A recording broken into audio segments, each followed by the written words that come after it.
Sweety, your wife's home. Didn't you tell her I'm living here now? Well, she can stay in the guest room until the divorce."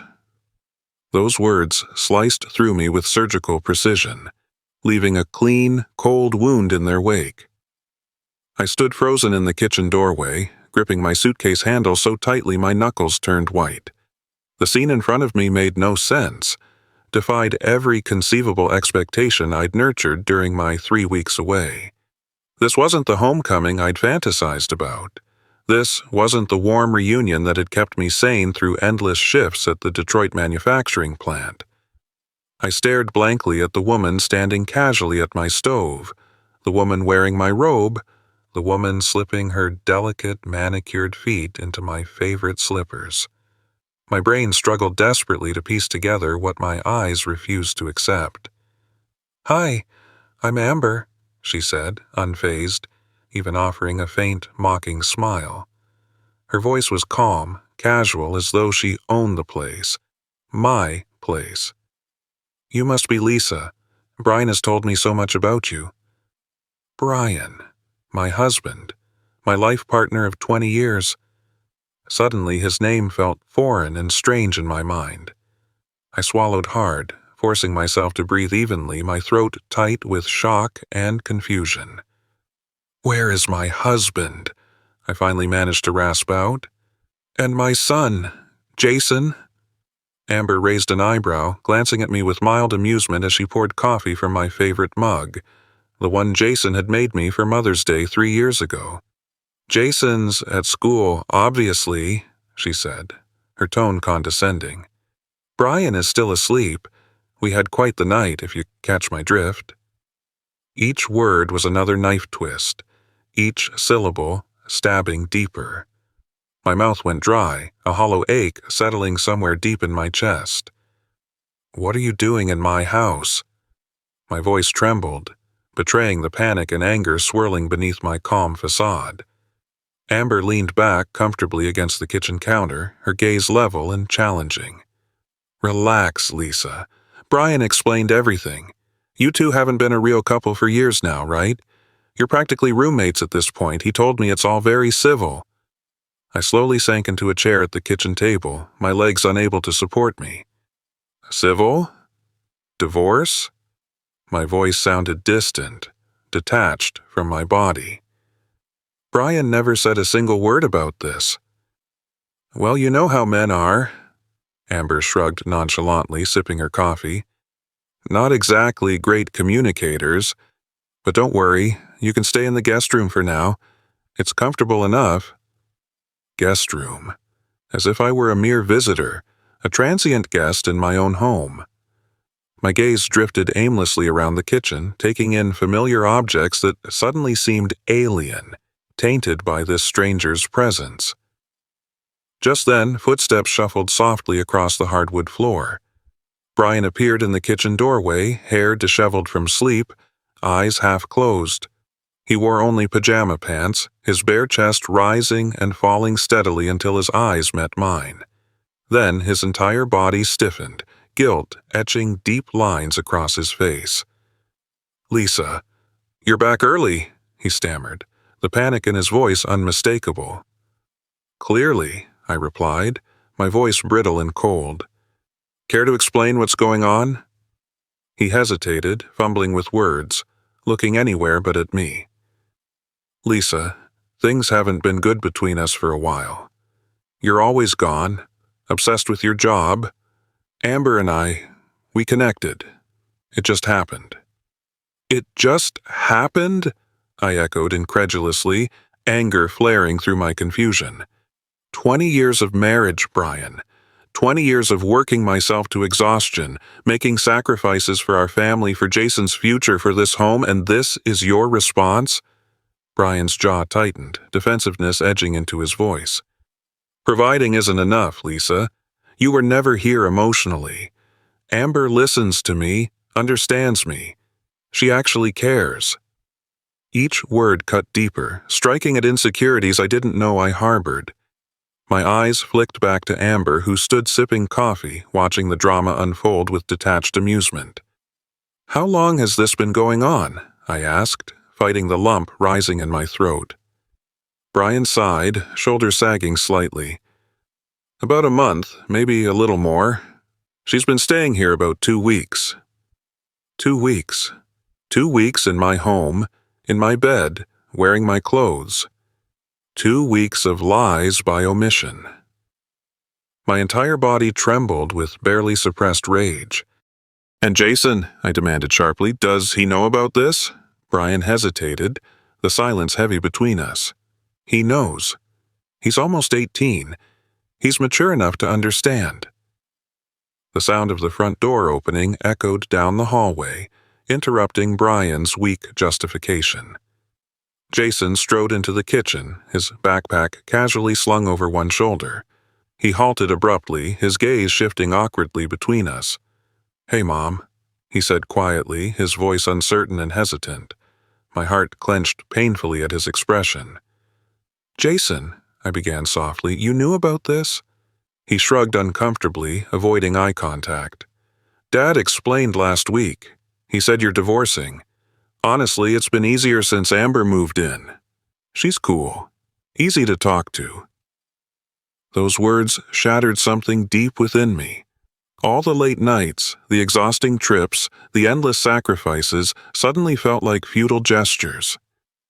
My vision blurred as I fought back tears, my voice barely a whisper. "Jason, everything I did was for you. For us."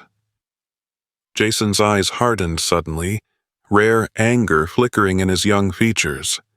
"Did I ever ask you for that? Maybe I don't even want to go to college. Maybe I have different plans. But you wouldn't know, would you? Amber knows more about me than you ever bothered to find out." Each word felt like a physical blow, knocking the breath from my lungs. My own son, the person I had poured every ounce of my love and energy into, now looked at me like a stranger. Amber intervened smoothly, her tone overly sweet and condescending. "Listen, Lisa, this doesn't have to be complicated. We're all adults here, right?" I fixed her with an icy glare, rage finally breaching the surface. "Adults? You're standing in my kitchen, wearing my robe, drinking from my mug, telling me about adulthood?" Amber's smile only widened, her eyes gleaming triumphantly. "Soon, Lisa, it won't be your kitchen. You have to accept reality. Brian and Jason prefer things this way." I stood slowly, forcing dignity into my stance despite my shaking knees. "Fine," I said quietly. "I'll leave, for now. But understand this clearly. This isn't over." As I packed essentials into a small bag, Brian lingered awkwardly in the bedroom doorway, shifting from foot to foot. "Lisa, I'm sorry. I never wanted it to end this way." I looked at him, my voice barely audible, cold as winter. "And yet here we are, Brian." Outside, I inhaled the sharp autumn air, welcoming its sting against my flushed skin. Pulling out my phone, a timely message flashed from my boss. "Urgent project in Chicago. Double pay. Can you leave tomorrow?" I stared at the screen, realization dawning that I no longer had any reason to hesitate. With newfound clarity and a strange sense of liberation, I typed back swiftly, "Yes, I'll be there." As the Uber pulled up to the curb, I glanced back at the house that no longer felt like mine. The home where I'd raised my son, built memories, fought battles, and dreamed futures, now felt like enemy territory.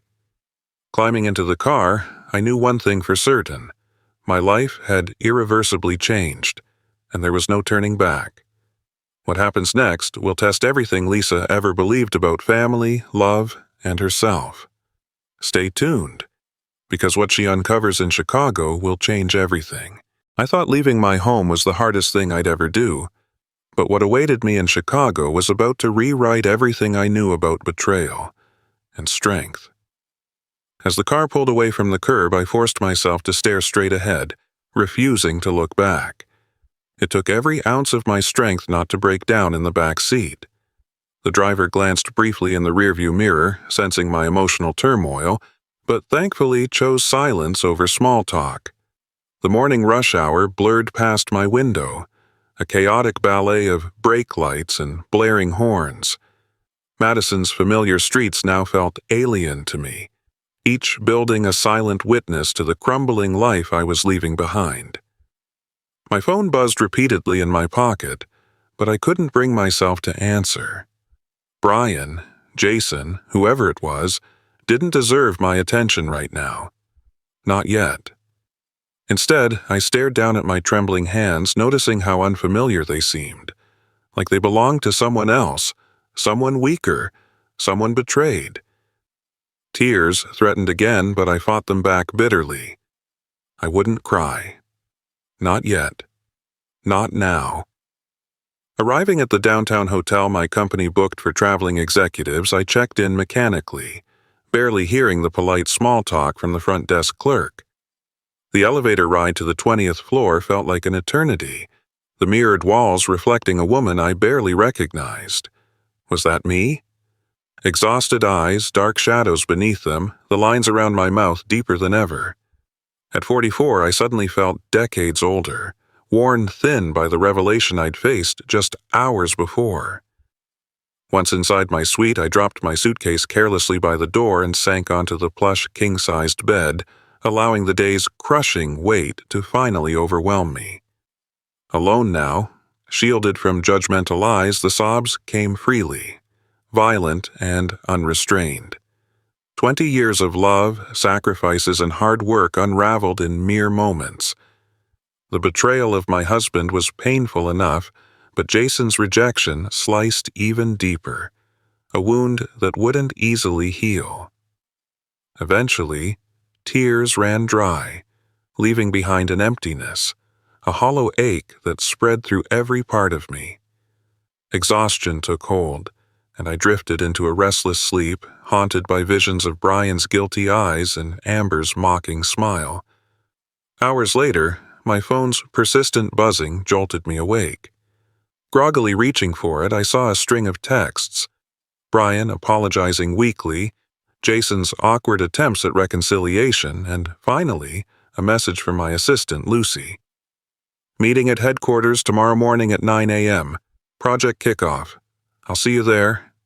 Reality settled back into place, sharp and unforgiving. I rose stiffly, forced myself into the shower, and let hot water burn away some of the numbness. Wrapped in a hotel robe, sipping bitter coffee from room service, I stared out over Chicago's glittering skyline as twilight descended. The city below moved with purpose, unaware of my shattered life, indifferent to my pain. Strangely, the thought comforted me. Here, nobody knew about Brian or Amber or Jason's cutting words. Here, I could start fresh, even if only temporarily. As night fell, I prepared meticulously for the next day's meeting. My career had always been my refuge, my safe haven, and now it would have to become my salvation. Notes, presentations, and strategies piled up on the small desk. Losing myself in work felt safe, productive. But beneath the focus, questions nagged persistently. Where had things gone wrong? Had I really neglected my family so badly? Or was this just Brian's convenient excuse to chase excitement?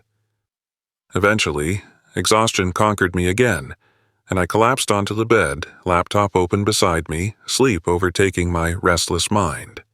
The next morning, I arrived at corporate headquarters dressed impeccably, my armor-tailored blazer and heels sharp enough to cut. As I entered the conference room, heads turned subtly, whispering voices rising slightly. They knew nothing personal, yet they sensed something had changed. Maybe it was the way I carried myself, with a newfound defiance masking the deep wounds within. "Lisa," Lucy greeted softly, sensing something amiss immediately.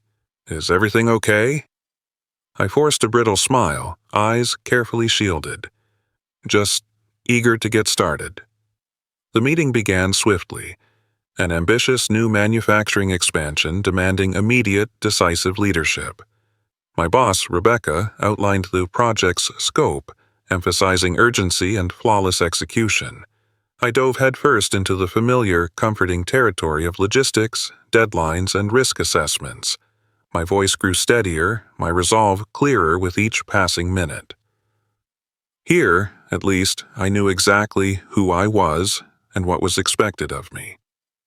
Hours flew by, filled with intense discussions and strategic planning. By the time we wrapped up, my colleagues seemed satisfied, confident in my capability. But beneath my professional veneer, a storm still raged.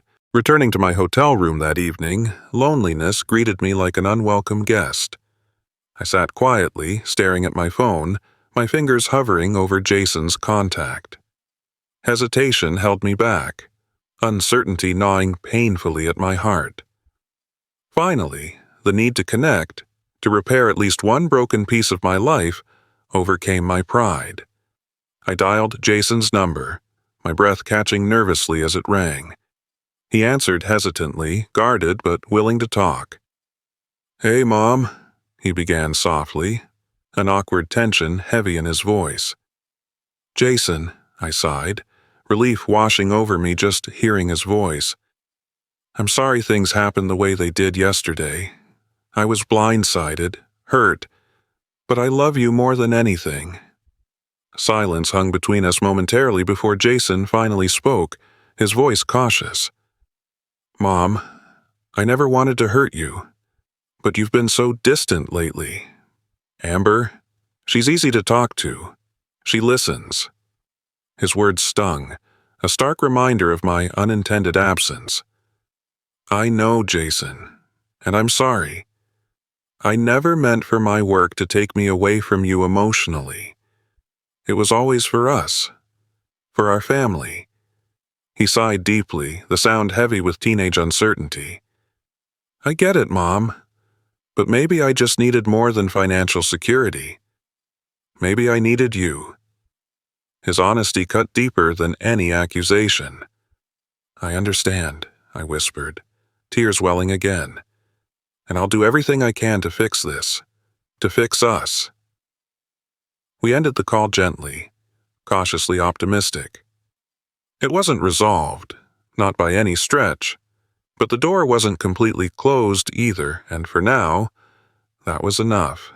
Night fell slowly, city lights flickering through my window. I lay awake, Jason's words echoing relentlessly in my mind. Amber provided the emotional connection I had unknowingly denied. Brian sought validation I hadn't offered. My own success had blinded me to their needs. Or had it? The turmoil kept me awake, tossing and turning, wrestling with self-doubt until dawn broke over the skyline. But as sunlight streamed through the curtains, something shifted within me. A fierce, stubborn determination rising from the ashes of heartbreak. Yes, mistakes were made. By me, by Brian, even by Jason. But betrayal was not an acceptable consequence. I wouldn't shoulder all the blame. I wouldn't allow Brian's infidelity to define me or Amber's intrusion to break me. I had built this life through sheer determination, and now perhaps I could rebuild something even stronger from its ruins. Rising from bed, I felt a surge of empowerment. My family's betrayal had been devastating, yes, but it had also revealed something important. The cracks in my marriage, the emotional gaps with my son. Now I had clarity. I had purpose. Picking up my phone, I saw another incoming message, this time from Brian, filled with apologies pleading for conversation. I paused briefly, then calmly deleted it. Because what Brian hadn't understood, and Amber could never take, was that I no longer needed validation from someone who had betrayed my trust. My value wasn't dependent on their acceptance. I had lost pieces of my life, but I had also found something crucial: my own worth. And now, standing at the edge of this painful chapter, I knew one thing with unwavering certainty. I would emerge stronger, wiser, and fiercely independent. This wasn't my end. This was my beginning. But just as Lisa believed she found clarity, An unexpected revelation awaited her in Chicago, promising to shatter her world yet again. You can leave a house, but you take the pain with you. They say a new city brings new beginnings. But what if it only digs up old truths? Lisa thought she was finally free, but what she finds in Chicago will force her to confront everything she ran from. The Monday after the Chicago kickoff meeting, I stepped into the office lobby like a woman reborn. Steel and glass sparkled under the morning sun, and my heels clicked confidently across the polished floors. I wore my best navy blazer, hair pulled into a sleek twist, a matte red lipstick called No Apologies. Because I wasn't making any. I was done apologizing for working hard. Done carrying the weight of my family's guilt and silence. Done playing the villain in someone else's story. But inside, I was still bleeding. No amount of lipstick or pressed collars could cover up the way my hands trembled when I took my coffee, or the way I avoided calls from numbers I used to know by heart. Still, I smiled for the receptionist, made a dry joke in the elevator, nodded politely to a junior exec trying to flirt. On the outside, I was composed, unbreakable. But grief is clever. It waits until you're quiet, until the noise of the world has faded, and then it speaks. And that night, it whispered through an unexpected voice. The message came at 11:04 p.m., a number I didn't recognize, a voicemail, no transcript. I almost deleted it, but something in my gut said, "Listen." I put in my earbuds, curled on the stiff hotel bed, and pressed play. "Hi, Lisa? I wasn't sure if this was still your number. It's Dana Nichols, from college." My eyes widened. Dana Nichols, my best friend from undergrad, my roommate, the woman who knew everything about Brian and me in those early days. We'd lost touch after graduation. Life happened. Jobs, families, cities. But I never forgot her. I know this is weird, but I saw your name on LinkedIn. You're here in Chicago, right? I work in the same building. I think I saw you today, actually. I wasn't sure if I should say something, but look, I know this is crazy, but I think we should talk. It's about Brian. Please call me. My stomach clenched. About Brian? What more could there possibly be to say? I debated all night, called her in the morning. She answered on the first ring. "Lisa?" Her voice sounded exactly the same, only older, wiser, a little wearier. "It's me." "Oh my God, you actually called." "I did," I said carefully. "You said you needed to tell me something about Brian." A long pause. Then, "I can't say it over the phone, please. Let's meet." We chose a coffee shop a few blocks from the office, neutral territory. Public, busy, but quiet enough to talk. She looked almost exactly as I remembered her, just with a touch more gray and a softness behind her eyes that hadn't been there before. We hugged awkwardly, then sat, both unsure how to begin. "I saw your last name on a shared document," she said finally, "and it hit me like a truck. I didn't know you were back in Chicago, and I didn't know that my husband's living with a girl half my age," I said bitterly. She winced. "Yeah, that." I stirred my coffee, waiting. "So what's the story?" Dana hesitated. "Lisa, this isn't just about the affair. It goes back years." I felt my shoulders tense. "Years?" She nodded. "Brian's company, his financials, the people he's involved with. It's not clean." I narrowed my eyes. "You're saying he's laundering money?" She looked around nervously, lowering her voice. "Maybe. Or helping people who do. I saw some of the contracts. He's tied up with a real estate group that's shady. Offshore accounts, quiet cash deals. Brian always played it slick, but this stuff? It's dangerous." I leaned back, the air knocked out of me. "How do you know all this?" I used to consult for them, she said quietly, until I started asking questions. Then, my contract wasn't renewed. I blinked. Everything was unraveling. Not just my marriage, not just my motherhood, but now, even the man himself. I thought he was just a cheating asshole, I whispered. But this? Dana reached across the table, grabbing my hand. Lisa, you have to protect yourself. Financially. Legally. If you're tied to anything in his name, distance yourself. Now. I stared at her, her eyes sincere, worried, but steady. And something inside me, something that had been cracked since the day I walked into my kitchen, finally broke open. I was done reacting. Done letting people choose for me. It was time I started playing offense. That night, I called my lawyer. I had never considered divorce before, hadn't even said the word aloud. It had been a looming shadow, always present, never spoken. But now? Now it was a weapon, a shield. Start the paperwork, I told him. Full audit of all joint accounts. I want everything that belongs to me locked down. He didn't ask questions, just said, understood.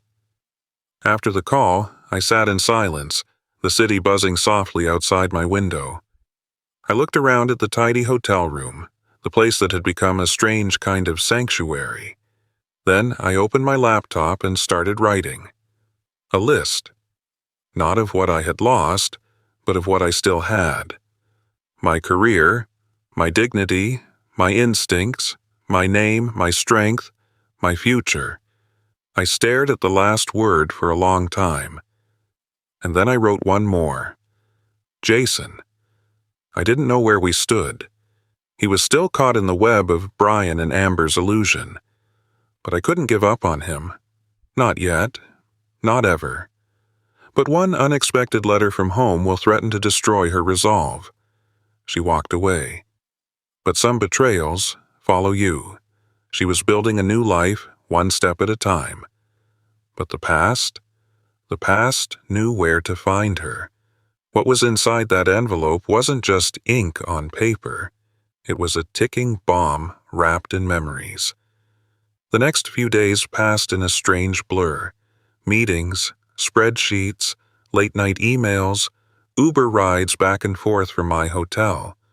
It was almost like I was pretending to be someone else. Someone untouched. Someone unhurt. I was functioning. But healing, that was something else entirely. I buried myself in work with military precision, running the Chicago project like my life depended on it. In a way, it did. The numbers made sense. The timelines obeyed me. Deadlines, at least, were honest. But grief? Grief doesn't keep a calendar. And just when I started to believe I could breathe again, it came. Wrapped in a plain white envelope, slipped under my hotel room door. No name, no return address, just my name. Lisa. Scrawled in all caps like a threat. I stared at it for what felt like hours, afraid to touch it. Afraid that opening it would undo every ounce of progress I'd made in the last week. But eventually, I reached for it with trembling fingers and opened it. Inside was a single sheet of paper, folded crisply in half. Written in Brian's handwriting, unmistakable, sharp, neat, were just 2 lines.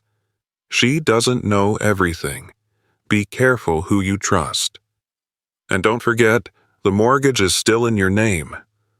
I read it once, then again, and again. And then I laughed. A hollow, bitter laugh that echoed off the walls like breaking glass. Of course, Brian couldn't stand not having control. Of course, he'd found a way to worm his presence back into my life, even through a piece of paper. And that last sentence? That was the dagger. He was reminding me, you may be gone, but you're still tethered to me. Still chained to the life I destroyed. Still responsible. Anger burned hot through my chest, washing away the fear. Because he didn't know. He didn't know I'd already seen the lawyer. He didn't know I was filing papers in the morning. He didn't know I had copies of every financial document he thought I'd never look at. He didn't know that Amber's pregnancy wasn't going to be the weapon he thought it was. And most importantly, he didn't know I wasn't afraid anymore. That evening, I sat at the edge of the hotel bed, staring out at the skyline, phone in hand. I scrolled through my gallery until I found it. An old picture from a trip to Door County. Me, Jason, and Brian standing in front of a lighthouse. I was smiling. Brian looked smug. Jason had his arms crossed, trying to look cool. I stared at Jason's face for a long time. Then I hit call.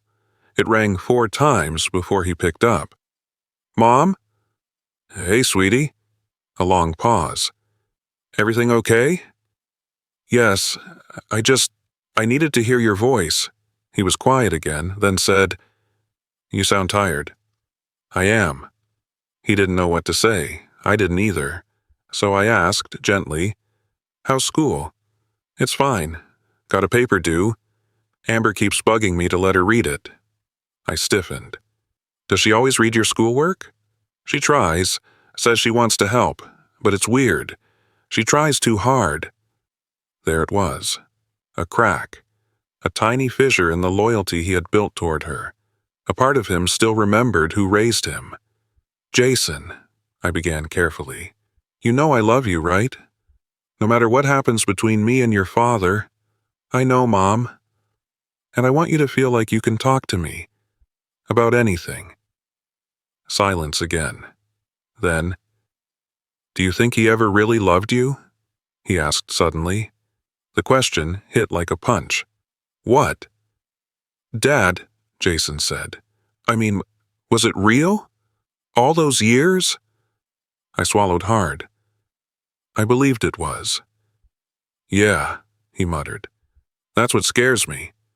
He hung up not long after, but the conversation left me reeling, because Jason was asking the same question I'd been torturing myself with since the day I came home. Was it ever real? And if not, what did that make me? A fool? A placeholder? Collateral damage? I didn't have the answer, but I knew I needed to stop asking, because the future wasn't behind me anymore. The next morning, I showed up at my attorney's office with coffee in one hand and a copy of Brian's letter in the other. "I want this filed today," I told him. "And I want a restraining clause. No contact, no notes, no messages slipped under doors." He nodded. Done. It was done. The papers would be served within 72 hours. For the first time in weeks, I took a deep breath and didn't feel like I was suffocating. It wasn't peace, not yet, but it was power. And it was mine. Lisa finds strength in a place she least expects, another woman. But when secrets from Amber's past surface, the real danger begins, because some mistresses aren't just homewreckers, they're hiding something darker.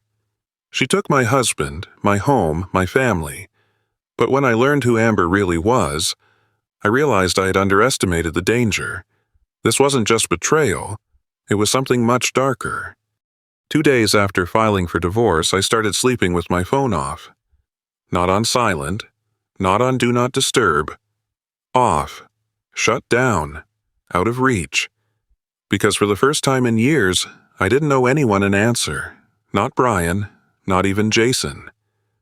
But the peace didn't last. Because when you think you've cut the poison out of your life, sometimes you forget. It can still seep back in through the cracks. Her name wasn't Amber. Not legally. I found out by accident, of course. That's how it always starts, right? I was sipping wine in a lounge 2 blocks from my temporary apartment, decompressing after a hellish budget meeting. A woman on the next bar stool turned and smiled. "You look like someone who could use a new friend." I laughed. "You have no idea." Her name was Carly. She worked in corporate compliance for a national security firm. Casual, charming, talkative. Somewhere in our second glass, I mentioned Brian, my divorce, the other woman. "I think I know her," Carly said suddenly. "From college? Or, no, wait. Does she have a birthmark behind her ear?" I blinked. "Yes." Carly leaned back, frowning. "That's not Amber. That's Kylie. Kylie Thorne. She was in my psych seminar. Bright, quiet. Then, junior year, she just vanished." I stared at her, heartbeat accelerating. "Vanished," I repeated. "She dropped out. No one really knew why. Some rumor about a breakdown. There was a guy, older, married. A scandal. I never saw her again." My stomach twisted. "Are you sure it's the same person? I'd bet my next paycheck." I didn't sleep that night. Instead, I pulled out my laptop, opened a new incognito tab, and typed, "Kylie Thorne, Wisconsin." Results flooded the screen. A few old scholarship mentions. A campus club. Then, farther down, a sealed court record. Year 2016. Charges, identity fraud. 1 year probation. Plea deal. And under aliases, Amber Lee Jameson. My hands shook so badly I had to stop typing. I stared at the screen, the edges of the truth forming like blood blooming in water. This woman, this girl, who had moved into my house, worn my clothes, poured coffee in my mug while calling me irrelevant, was a fraud. A literal, convicted fraud. She had changed her name, built a new identity, and slipped into my life like a virus, and Brian had welcomed her in. God, did he even know? Or had he once again fallen for the lie he wanted to hear most? The next morning I called Dana. She answered on the second ring. "Lisa? I need to see you, today." 30 minutes later, we sat in her office, door closed, blinds drawn. I showed her the article, the records. Dana read silently, then looked up at me with eyes full of something close to fear. "This isn't just a mistress situation anymore," she said. "No," I whispered. "It's a setup." "Lisa, do you think Brian's involved in this?" I hesitated, and then I nodded. "Not at first. Maybe not directly, but he's complicit now. Or stupid. Or both." Dana exhaled slowly. "You need protection. Legal, personal." "I need truth," I said. "And I need it fast." By that afternoon, I had hired a private investigator. He didn't blink when I handed him the file. "Women like her," he said, flipping through the documents, "don't show up by accident. They scout. They target. Especially if the man's finances are messy." "What are you saying?" I asked, my voice barely a whisper. "I'm saying this might not just be infidelity." He paused. "It might be extortion." My heart pounded in my chest. Amber, no, Kylie, had walked into my house and destroyed my family. But maybe that had been the plan all along. But the confrontation doesn't go as planned. Because when masks fall off, sometimes what's underneath is worse than you ever imagined. She thought the worst was behind her. But the moment Lisa opened the door to Brian's apartment, she saw the truth. Raw, ugly, and more terrifying than she ever imagined. I didn't plan to go to him. For days I told myself that I wouldn't lower myself to knock on Brian's door, to demand answers he didn't deserve to give. I told myself the past was dead. I told myself the private investigator would handle it. But you don't bury a decade of lies in a file folder. So I stood outside the front door of the apartment we once called home. Keys still on my ring, a habit I hadn't yet broken, and waited. I knocked. Amber, no, Kylie, opened it. Barefoot, silk robe, hair wrapped in a towel. Again. Deja vu felt like poison on my tongue. "Oh," she said. "You? Where's Brian?" I asked, stepping inside without waiting for permission. She moved aside with a smirk. Sleeping? As usual? I didn't bother replying. I made my way through the hallway I had painted with Jason when he was 10, past the family photos that were no longer on the walls, to the master bedroom. He was lying in bed, shirtless, scrolling his phone. He looked up and froze. Lisa? Yes, I said calmly. We need to talk. Brian sat up, swinging his legs over the edge of the bed, pulling on a hoodie. I already apologized, he muttered. I'm not doing this again. This isn't about apologies. He squinted. Then what? I threw the printed court record onto the bed beside him. He picked it up, eyes scanning the page. Line by line. Name by name. His face went pale. You didn't know, did you? I asked quietly. Brian blinked. This can't be right. Her real name is Kylie Thorne. She was charged with fraud in 2016. Probation sealed records until someone knew where to look. Lisa, no, you don't get to speak right now. I stepped back, breathing heavily, trying to stay composed. You put our son in the same house with a criminal, a manipulator. Do you even know what she's telling him? She helps with homework. She reads his emails. She edits his essays. She's grooming him emotionally, Brian. He looked like he'd been slapped. No, she wouldn't. She would, I said. She did. And I have evidence. That was when the last piece of him cracked. Brian sank back onto the bed, burying his face in his hands. I was lonely, he whispered. I didn't know how to talk to you anymore. You were always gone.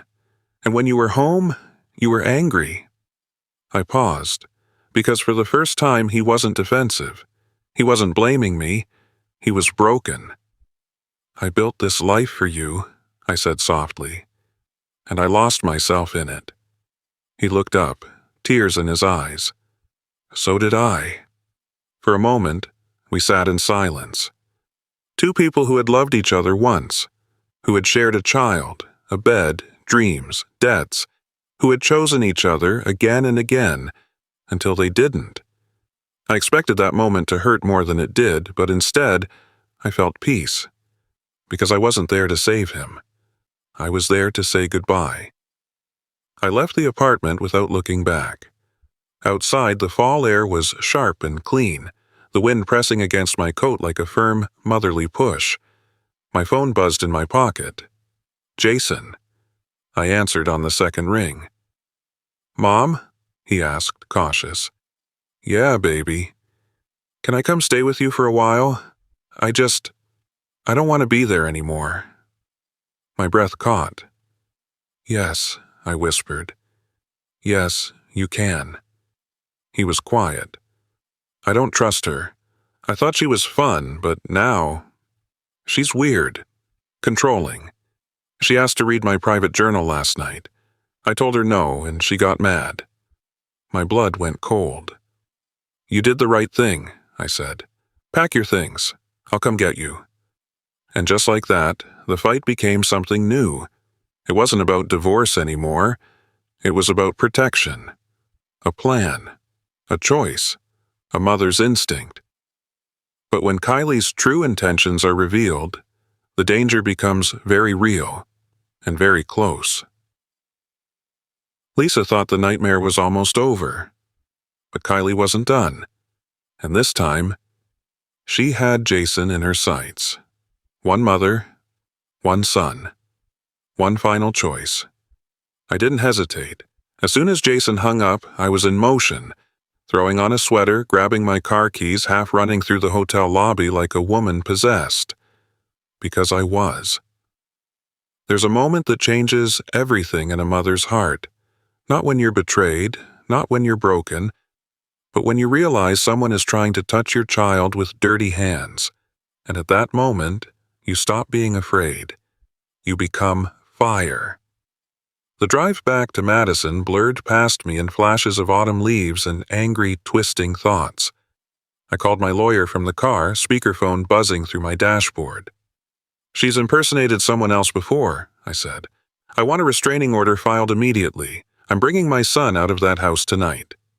He didn't argue. "Send me the details. I'll expedite it." Click. I called Dana next. She answered on the first ring. "Where are you?" "Almost there." "She's more dangerous than we thought," she said. The investigator ran deeper. "She has another alias, used it 2 years ago in Michigan. Another man, another family. Similar pattern." My knuckles whitened on the steering wheel. "How does she find them?" "She uses real estate listings, financial databases, social media. She profiles men, successful, disconnected, vulnerable." "And Brian?" Dana paused. "He's on some kind of radar now. If she's using him for laundering, she'll fight to keep access to his accounts." "I'm not letting her get near my son again," I said. "No matter what it takes." Jason was waiting on the curb when I pulled up, a single duffel bag at his feet. His hoodie was too thin for the cold, his face pale, his eyes restless. He looked like a boy again. "Get in," I said gently. He didn't ask questions. We didn't speak for a long time. When we reached the freeway, he finally said, "She went through my drawer when I was in the shower." I gripped the wheel harder. "What drawer?" "The one with my journal and an old flash drive from school." She said she was just checking. But when I told her to back off, she flipped, said I was withholding, that if I loved her, I wouldn't keep secrets. I felt something cold settle in my chest. "She told you that?" He nodded. "It was creepy. Not just weird, controlling. Like she thought I owed her something." I didn't say it, but I knew. She was grooming him, manipulating, inserting herself as his new mother figure, soft first, then domineering. And Brian? That idiot letter. "You did the right thing, Jason," I said. "We'll get you safe." He looked at me, voice small. "Are we okay?" I swallowed the lump in my throat. "We're gonna be." I didn't cry until we got to the hotel. When he fell asleep, curled up on the other bed like he hadn't rested in weeks, I sat on the edge and let the tears come quietly. Not out of fear anymore, but out of grief. Grief that I hadn't seen the signs earlier. Grief that I had tried to hold my family together with spreadsheets and vacation calendars and birthday parties planned 2 months in advance. Grief that I let someone like her crawl into my life without ever realizing the gate was already open. But grief, unlike guilt, can become fuel, and I had work to do. The next morning I submitted the restraining order in person. By noon, the PI sent me something that made my blood boil. Photos. Kylie, or whatever her name truly was, had opened 2 credit cards under Brian's name, one under Jason's. One of them had charges for jewelry. The other, online spyware. She wasn't just moving in, she was trying to own us. When Brian called me later, I let it ring. When he texted, I ignored it. When he emailed, subject line, "Let's just talk," I hit delete. Because I had learned one final truth. Sometimes you don't need closure. Sometimes you don't need confession. Sometimes you just need to close the damn door and lock it behind you. A confrontation that ends it all. A son who finally sees the full picture. And a woman who refuses to be a victim ever again. Kylie thought she had won. But she forgot one thing. I'm not the same woman who walked out that door.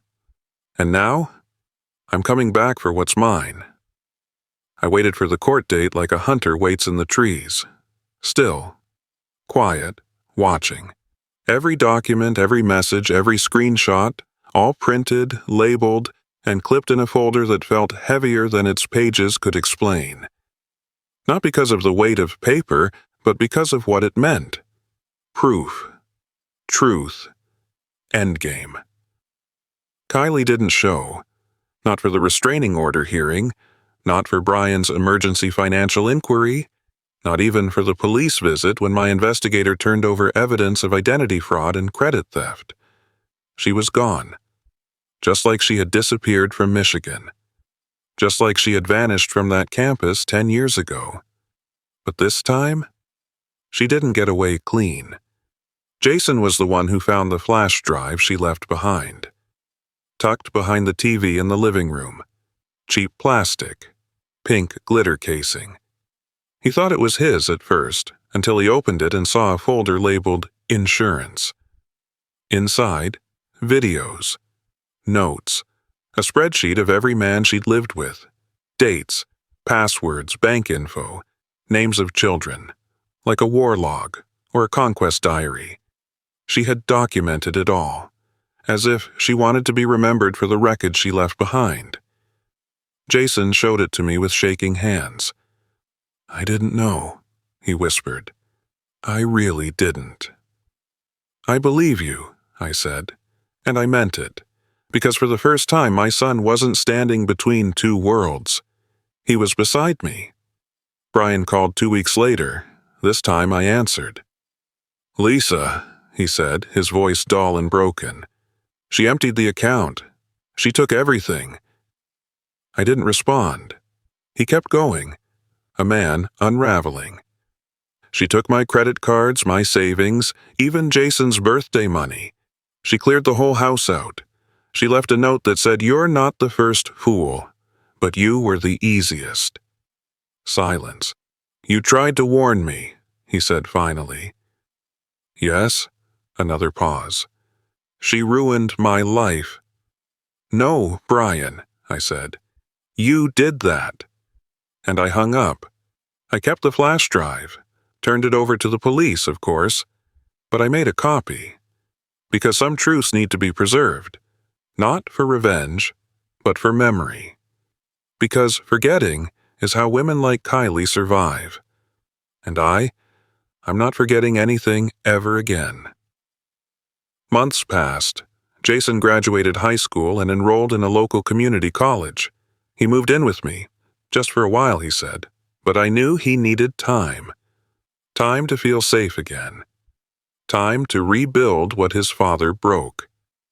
We adopted a dog. We painted our tiny apartment. We argued over takeout menus and watched documentaries about outer space. One night, Jason turned to me and said, "You seem lighter." I smiled. I am. And I was. Not because everything was fixed, but because I had finally stopped waiting for an apology that would never come, and I had written my own ending instead. I never saw Kylie again. Sometimes I wonder where she went, what name she wears now, whose house she's in, whose bed she's stolen, whose life she's about to dismantle. But then I remember. That flash drive, that spreadsheet, that voice in the videos. And I know. Eventually the truth always catches up, just like it did with us. Thank you for staying with me through this story. If you've ever felt discarded, betrayed, or erased, know this, your story isn't over. You can burn the old script and write a new one. I did. And I'm never looking back.